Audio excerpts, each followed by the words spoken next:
the world's richest man, Elon Musk. Okay. There was a massive clapback at people who like to mouth, like the Nigerian government will say, we have a plan to take 100 million people out of poverty. There's no plan. It's just say it. It sounds grandiose, and then you can make mouth about it. My God. The director of the World Food Program, the WFP, an agency under the United Nations, was talking, and he said 2% of Elon Musk's wealth can solve world hunger problem.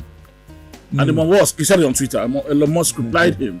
He said 2% of how that you're going wealth to do it. is $6 billion. If through open source accounting, you can tell me how $6 billion can end what problem, I'll give you the money.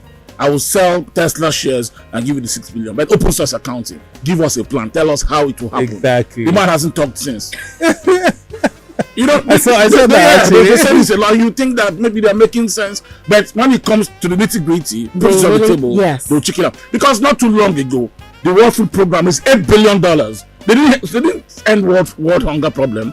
There's still hunger in the world. People in Nigeria, there are 100 million inside poverty. So it's not as if they haven't done, but that director wanted to mount it. Or maybe they're doing it, and the people they're giving the money to are spending it because they can't do it there. Because it's how grandiose it is to say to just make mouth. 2% of Elon Musk will solve. 10% of Dangote money and all the Nigerian roads they like to mount it. But if it comes, in Nigeria, there's still plenty bad roads. Because these things are not easy. It has to take very difficult planning to execute them. Nobody wants hunger in the world, but to end the world's hunger problem, it has to be careful planning, and it's not just money. Elon Musk is is the richest man in the world today, but his money cannot solve a hunger problem without planning how it will solve it. So that director of the World Food Program was we're waiting for him at least. It's not just throwing money at the problem. The problem, how to. That's what he's saying. Open source accounting. Give me a plan, and I'll give you the $6 billion. We're waiting for the World Food Program. This is a chance to end world hunger problem. We're still waiting. Let's talk the papers. I forgot to tell you about it yesterday. And what else did you forget to tell me that we talked about? Bezos. Jeff Bezos. Jeff Bezos is the second richest man in the world. Yes. Yesterday was sitting with President Muhammadu Buhari, and he referred to President Buhari as a committed partner in the war against climate change. And he referred to President Buhari in very beautiful words. I'm sure that the people who don't like President Buhari will be very bitter and angry. But here is the second richest man in the world, the billionaire founder of Amazon, sitting with the Nigerian president and hugging him neck and neck. Oh. The Punch this morning. 10 die as 21-story building collapses in Lagos. Designer warned of tragedy. And the riders, about 40 workers, were on site when the building came down, says eyewitness.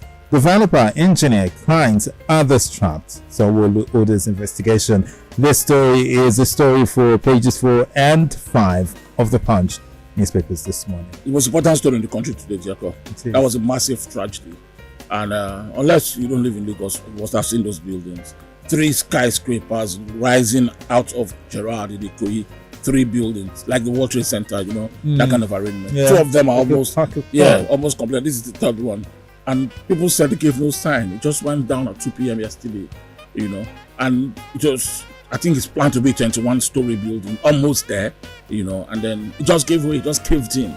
People are trapped inside. According to eyewitnesses, there are probably 50 people working on the site, including the developer of the property, and some clients as well. Yeah, and the engineers working on it, and then the ordinary workers, the artisans who day-to-day workers on that building. About 50 of them were on that building when they went in.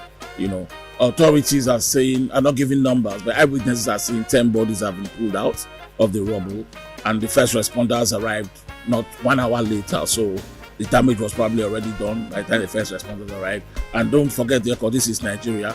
First responders don't come in quickly, because they have to organize to come. We know the story of the fire in the building, and there's no water in the fire tanker.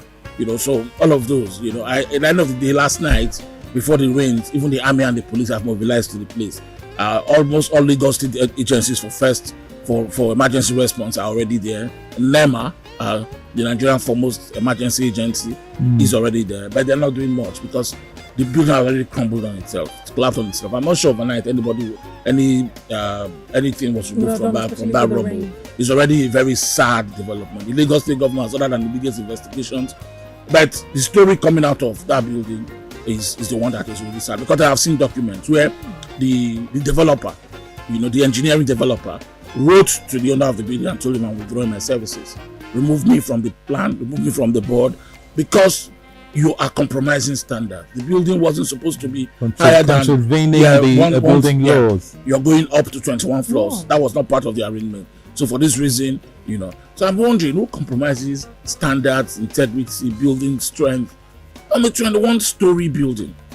If you compromise standards on the 21-story building, it's because you know that the building will come down. And that's the big question. Now they say the man is trapped in the building. So we can't ask him questions. It's really sad. I think there has to be a collective action towards this. Even the Lagos State government is to be blamed in this one. They are complicit because there's the story, and I've read documents that the Lagos State government ordered a stop on the construction. Last year. So how come they resumed and took the building for whatever floor it was up to where it was before it came down, and nobody checked? Nobody remembered that this place is supposed to be under lock and key. When the tragedy happened, we are beginning to blame people, but the work of monitoring and evaluation is continuous one. And that's why government agencies are supposed to be monitoring agencies. If you have filled the place and it's open, you're supposed to know immediately. Yeah. So people have died in that building. So it's even hard to make comments, not to, offend the sensitivity of family members. So we pay condolence, like President Buhari has done from far away Scotland. He has sent a message, to condole with the people who have lost members of their family in that disaster. But that's a massive one. And questions need to be asked, and investigation needs to urgently happen. This kind of building is not only one that's growing up in Ikoyi, almost all over the place. Yes, go to that area and you'll be shocked at the development. Going on there. Small piece of land, they bring down the building and the skyscraper goes up. Sold for large amounts of money. This one, they say, is $1.2 million per flat. And people have already started buying. Yeah, that's why we had clients on the building when it went down. A lot is happening there, and I think that's why the investigation should also be open. You don't do investigation and throw it under the carpet. Let's see what the outcome of investigations were. How did this happen? And then, of course, that letter I've read by the first engineering developer who wrote to the owner of the building to withdraw his services. Yes. I think that's the most important document in the investigation. If a developer had withdrawn from that project, how come the project continued? Did you enjoy this video? Hit the subscribe button for more, leave a comment, and like. Thank you.